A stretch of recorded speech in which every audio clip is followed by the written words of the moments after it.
আসসালামু আলাইকুম ওরহমতুল্লাহ বরকাত। আলহামদুলিল্লাহ ওসসালাতু ওয়াসসালামু আলা রাসূলিল্লাহ বাদ। সুপ্রিয় দর্শক শ্রোতা ভাই বোন, ঈদুল ফিতর এবং ঈদুল আজহা এগুলো আল্লাহ রাব্বুল আলামিনের পক্ষ থেকে দেওয়া তার বান্দাদের জন্য বিশেষ উপহার এবং পুরস্কার। রমাদান মাসব্যাপী ইবাদতবন্দি করার পর আল্লাহ তাআলা নগদ পুরস্কার হিসাবে ঈদুল ফিতরের আনন্দ আমাদেরকে দিয়েছেন। আর জিলহজের প্রথম দশকের ইবাদত সম্পন্ন করার পর, হজের ইবাদত সম্পন্ন করার পর আল্লাহ তাআলা নগদ পুরস্কার হিসাবে ঈদুল আজহার আনন্দ আমাদেরকে দিয়েছেন। আল্লাহর দেওয়া উপহারকে আল্লাহর বাতানো পদ্ধতিতে ব্যবহার করাই হলো একজন বুদ্ধিমান ইমানদারের কাজ। আর সেজন্য আমরা আজ ঈদুল ফিতরের সুন্নাহ সমূহ আলোচনা করতে চাই। কিভাবে প্রিয় নবী সাল্লাল্লাহু আলাইহি সাল্লাম ঈদুল ফিতর উদযাপন করতেন, সাহাবায়ে কেরাম ঈদুল ফিতরে কি কি আমল করতেন, সেগুলো আমরা পেশ করবো ইনশাআল্লাহ তাআলা।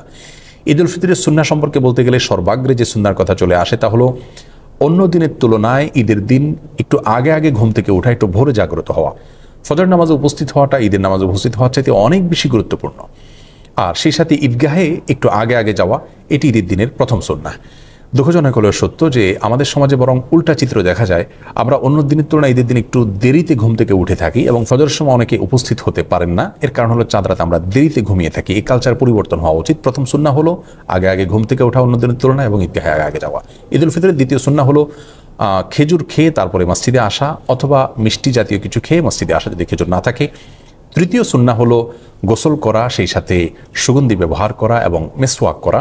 4 নম্বর সুন্নাহ হলো যার যা পোশাক আশাক আছে তার মধ্যে থেকে উত্তম পোশাকটি পরিধান করা। নতুন পোশাক আবশ্যক নয়, সুন্নাহ নয়, তবে যা আছে তার মধ্যে থেকে উত্তম এবং তুলনামূলক ভালো পোশাকটি পরা ঈদের দিন, এটা হলো সুন্নাহ।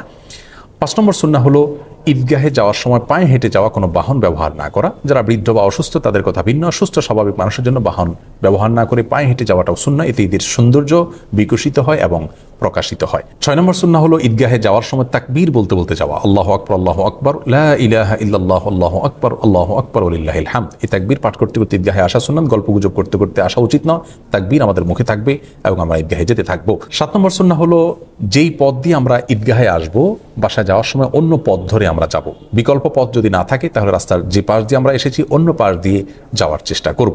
8 নম্বর সুন্নাহ হলো ঈদের দিন হাসি মুখে থাকার চেষ্টা করা যথাসম্ভব। কোনো কারণে মনে দুঃখ থাকলেও যথাসম্ভব হাসি খুশি থাকার চেষ্টা করতে হবে, সবার সাথে আনন্দ ঘনভাবে সময় কাটানোর চেষ্টা করতে হবে। এটা ঈদের গুরুত্বপূর্ণ একটি সুন্নাহ।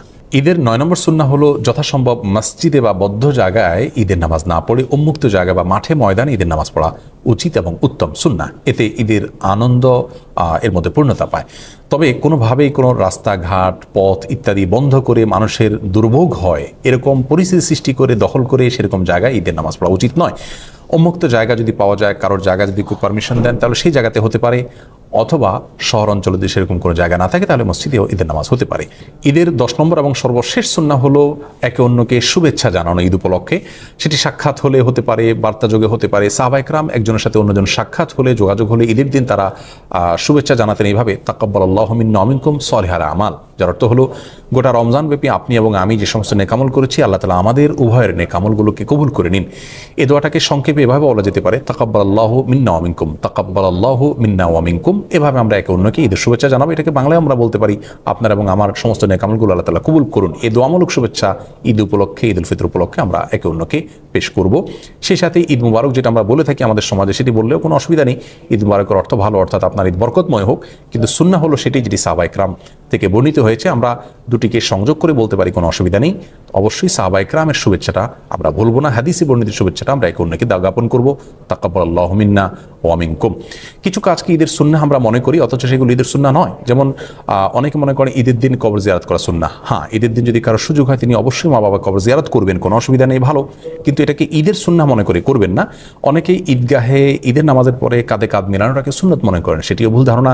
অনেকদিন পরে কারোর সাথে সাক্ষাৎ হয়েছে, সম্প্রীতি বা ভালোবাসা প্রকাশের জন্য আপনি কাঁধে কাঁধ মেলালেন, সেটি করা যেতে পারে, কিন্তু ঈদের সুন্নাহ মনে করে সেটি করা উচিত হবে না। সেই সাথে অনেকে মনে করেন যে ঈদের দিন নতুন পোশাক পরা সুন্নাহ, সেটিও ভুল ধারণা। যা আছে তোমাদের থেকে উত্তম পোশাকটা পরা সুন্নাহ, কিন্তু নতুন পোশাক হতে হবে এমনটি মোটেও আবশ্যক নয়। ঈদ উপলক্ষে অনেকে অনেক বেশি পাপের কাজে নিমজ্জিত হয়ে যান। বিশেষ করে যুব সমাজকে দেখা যায় যে ব্যান্ড পার্টি, বিভিন্ন রকমের মিউজিক অনুষ্ঠান ইত্যাদির মাধ্যমে তারা ঈদ পালন করে থাকেন। অনেক মা বোন আছেন যারা গোটা রমজান জুড়ে আল্লাহর ইবাদতবন্দি করেছেন, অথচ ঈদের সময় তারা পর্দার বিধানকে লঙ্ঘন করে তারা বিভিন্ন গায়রে মাহরাম ছেলেদের সাথে মিশছেন এবং বাহিরে তারা বিনা প্রয়োজনে ঘোরাফেরা করছেন। এই অসুস্থ সংস্কৃতি থেকে আমাদের বের হয়ে আসা উচিত। আল্লাহর দেয়া ঈদকে আল্লাহর বাতানো পদ্ধতিতে ব্যবহার করা উচিত। আল্লাহর অবাধ্যতায় আল্লাহর দেয়া ঈদকে যদি আমরা পালন করি তাহলে সেটি গুনাহের কারণ হবে। আল্লাহ তাআলা আমাদের সকলকে ঈদের সুন্নাহকে পালন করার তৌফিক দান করুন, সুস্থ এবং সুন্দরভাবে ঈদ উদযাপন করার তৌফিক নসিব করুন। আসসালামু আলাইকুম ওয়া রাহমাতুল্লাহি ওয়া বারাকাতুহু।